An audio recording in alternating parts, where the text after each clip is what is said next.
പടം, നൈസ്. എന്തായാലും 11th ആരും മിസ് ചെയ്യരുത്.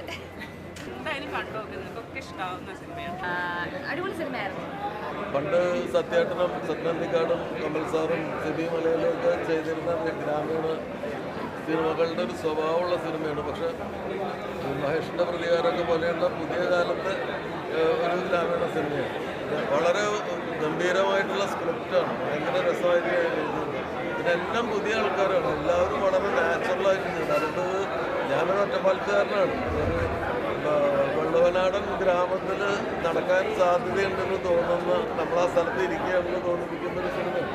അപ്പോൾ നല്ല സിനിമകൾ ഇഷ്ടപ്പെടുന്ന ആളുകൾക്ക് നല്ല തമാശയുണ്ട്, കർമ്മമുണ്ട്, ഭയങ്കര പൊട്ടിച്ചിരിയല്ല, ഒരു മുഖത്തിൽ എപ്പോഴും ഒരു ചിരി ഉണ്ടാവും അത് കാണുമ്പോൾ. ഒരു നല്ല ഫീൽ ഗുഡ് ഫിലിമാണ്.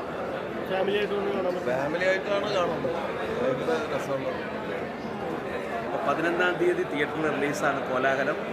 എല്ലാവരും സിനിമ കാണുക. ഉറപ്പുണ്ട് ഈ പടം വിജയിക്കും, നിങ്ങളെല്ലാവരും വിജയിക്കും. തിയേറ്ററിൽ പോയി തന്നെ കാണാം. എല്ലാവിധ വിജയാശംസകൾ. പിന്നെ അതെ, 11-ന് ഇറങ്ങും. അപ്പോൾ എല്ലാവരും തിയേറ്ററിൽ തന്നെ ഫസ്റ്റ് ഡേ തന്നെ ചെന്ന് കാണണം.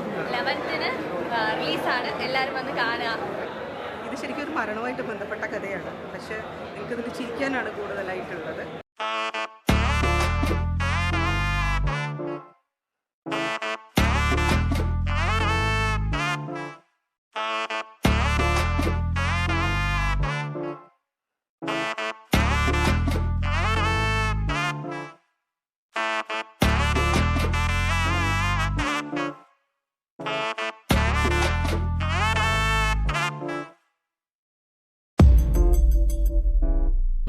അപ്പം നിങ്ങൾക്കൊരു സംശയമുണ്ടോ ആരാ പ്രഭാകരൻ മാമാൻ?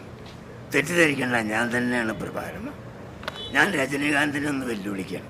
മൂപ്പര് ജീവിതത്തിൽ തന്തി, സിനിമയിൽ ചെറുപ്പക്കാരനും.